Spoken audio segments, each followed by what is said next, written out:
ہمارے آج کے پروگرام کے مہمان خصوصی اور روح رواں استاذ الحدیث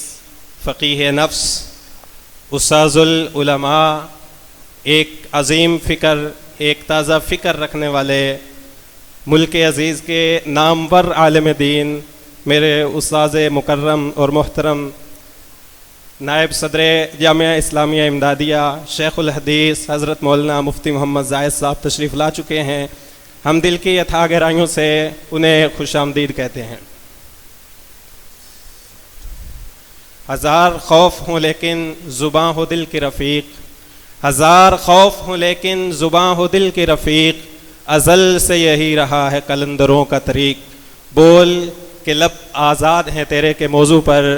تقریر پیش کرنے کے لیے میں دعوت دیتا ہوں محمد بن اقبال کو۔ نحمده ونصلي على رسوله الكريم،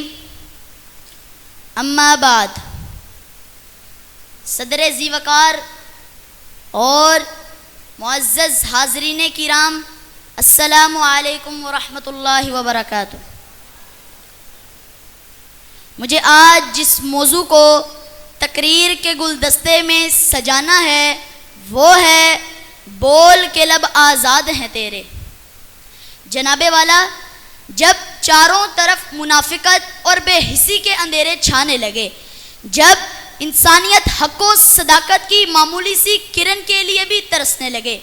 جب مصلحت کا طاغوت عدل و انصاف کو نگلنے لگے، جب سچ بولنا جرم اور حق و صداقت کی پاسداری گناہ عظیم ٹھہرے، اور جب انصاف کو وقت کے کٹہرے میں کھڑا کر دیا جائے اور حکومتی ایوانوں میں کذب و ریاکاری کی صدائیں باز گشت سنائی دینے لگیں، تو پھر رنج و الم اور مایوسی کے صحرا میں کسی مرد حق کی بانگیں درا گونجتی ہے۔ بول کے لب آزاد ہیں تیرے، بول کے لب آزاد ہیں تیرے، بول کے یہ لب تیرے ہیں، اور پھر اذن گویائی پاتے ہی انصاف کو ترسنے والا انسان چیخ اٹھتا ہے، یہ دستور زباں بندی ہے کیسا تیری محفل میں، یہ دستور زباں بندی ہے کیسا تیری محفل میں، یہاں تو بات کرنے کو ترستی ہے زباں میری۔ جناب والا،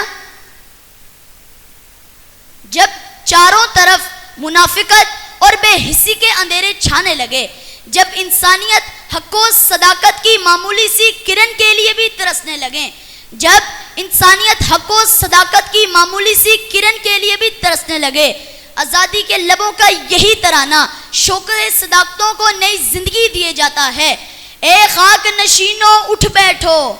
وہ وقت بھی اب آ پہنچا ہے، اے خاک نشینوں اٹھ بیٹھو، وہ وقت بھی اب آ پہنچا ہے، جب تخت گرائے جائیں گے اور تاج اچھالے جائیں گے، اب ٹوٹ گریں گی زنجیریں، اب زندانوں کی خیر نہیں، اب ٹوٹ گریں گی زنجیریں، اب زندانوں کی خیر نہیں، جو دریا جھوم کے اٹھے ہیں تنکوں سے نہ ٹالے جائیں گے۔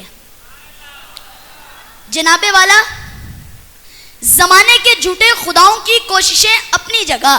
لبوں کی آزادی ہمیشہ پیغام صداقت دیتی رہی ہے۔ بول کے لب آزاد ہیں تیرے کہہ کر شاعر نے عصر حاضر کو صراط حق پر چلتے رہنے کی ترغیب دی ہے۔ یہ محض ایک جذباتی نعرہ یا فقط ایک مصرع نہیں، بلکہ یہ وہ زندہ حقیقت ہے جو ازل سے ابد تک کا حسن لیے ہوئے ہے۔ یہ تو قرآن حکیم کا حسن ہے، احادیث کا مجموعہ ہے، شہیدوں کے لہو کی سرخی ہے، غازیوں کی شجاعت کا بانگ پن ہے، کاروان صداقت کی برق رفتاری کی شہادت ہے جو ہمیں یہ پیغام دے رہی ہے۔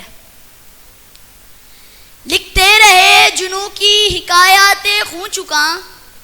لکھتے رہے جنوں کی حکایات خوں چکا، ہر چند اس میں ہاتھ ہمارے قلم ہوئے، ما علینا